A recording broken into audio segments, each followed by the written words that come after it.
What's going on, guys and girls, all my friends and family in this YouTube land? I'm coming at you from the garden today. It's the beginning of September, and I just want to I'm going to make it quick as possible, and I'm going to show you what the garden's looking like this time of year. It's been ridiculously hot, heat advisories every single day, and we've had a good amount of rain here just in the past couple days. So I want to show you what's thriving, what's going on, and we probably have about a month and a half left of this quote-unquote summer garden before I really kick off with all the fall planting, and that's when, you know, we get the majority of the food growing in this garden. But I just want to show you what's going on right now. As per usual, the peppers are thriving. You can see my Trinidad Moruga scorpion peppers are just on fire, no pun intended, but there's a ton of new pods growing all over this thing. Gorgeous plant. This is a 2-year-old plant now. Lots and lots of new life, lots of new peppers coming in every single day, and some of the old ones still ripening. The same thing with these habaneros. You see the red habaneros, we've got plenty of new pods on here. The orange habaneros, same thing, just tons and tons of new growth, new pods. Everything's looking real good. I saw that we had some decent ghost peppers on here growing in, and I just picked a couple nice chocolate habaneros. And still just packed with serranos. Been eating a lot of serranos. You can see there's tons and tons of serranos on these plants here. So now this bed, the jalapeno bed, has been getting destroyed by the chickens. So I'm not sure what's going to go on with these plants. They get in here and just have dust baths and dig everything up, and there's still a good amount of peppers, but I may end up pulling those out and doing something different this fall. But I'm for sure gonna leave these super hot peppers in that bed. And then over here you can see I just trimmed the banana trees, and I've got all the trimmings for now covering up the compost pile to keep the chickens out of there, because they do some damage. They're always knocking it down. Here's a nice rack of bananas that I've picked a few off of, you can see from here, but it's about time to just harvest that whole rack. Then on the back side here, you can see I've got another nice rack growing right there. And as we come around, I've got an absolute huge rack up there growing in, and I've got what looks like is going to be another decent rack there. You can see the bees up there doing their work on those flowers right there. So that's a nice rack. And then over here, there's another decent little rack right there.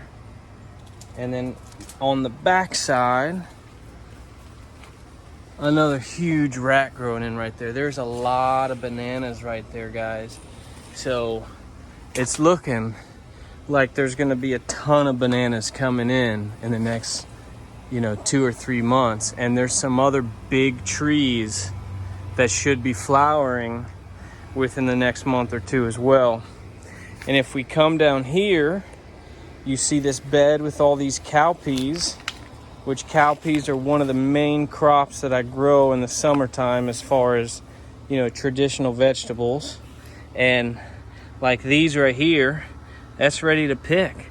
There's a bunch of peas that are ready to pick. So I'm thinking when I'm done making this video, I'll come out here and do the first harvest. Now, a little tip, traditionally, a lot of people want to let the cowpeas dry out and then harvest them.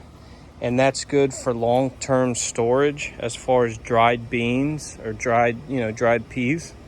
But with all the rain that we're getting, while they're drying out on the plant, if you get a lot of rain, the pea itself will actually rot inside the pod and you'll end up having to throw a lot of them away, and that's not something we want.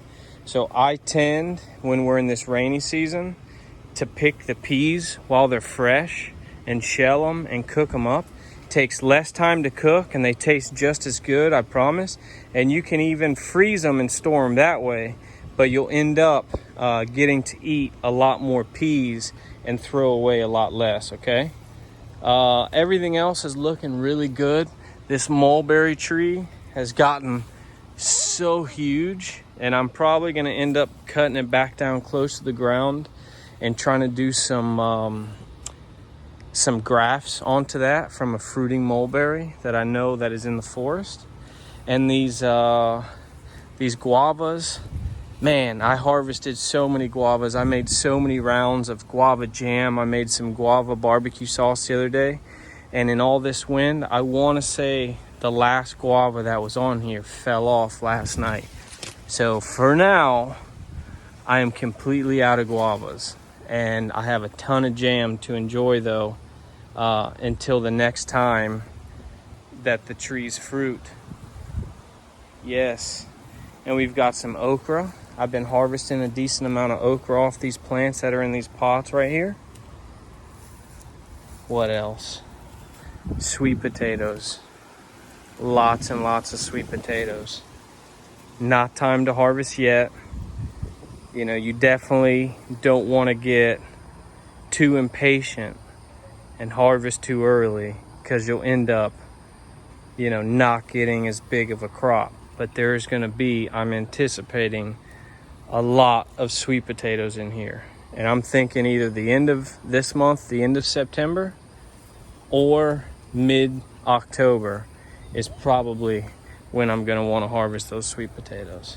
And then there's just a bunch of other stuff going on, a bunch of papayas growing in. This papaya here is flowering nicely. We've got lemongrass. You know, I put in a couple more pigeon peas. There's a pigeon pea there. There's another pigeon pea back here next to that stick. My avocados in these pots are looking real good. I need to harvest this cassava. My peach tree is thriving. Everything's looking real good, guys. Really, really good. I want to thank you guys for tuning in. Tried to keep this video short. Just wanted to show you what's going on in the garden in September. Thanks for watching, and we'll get back at you soon.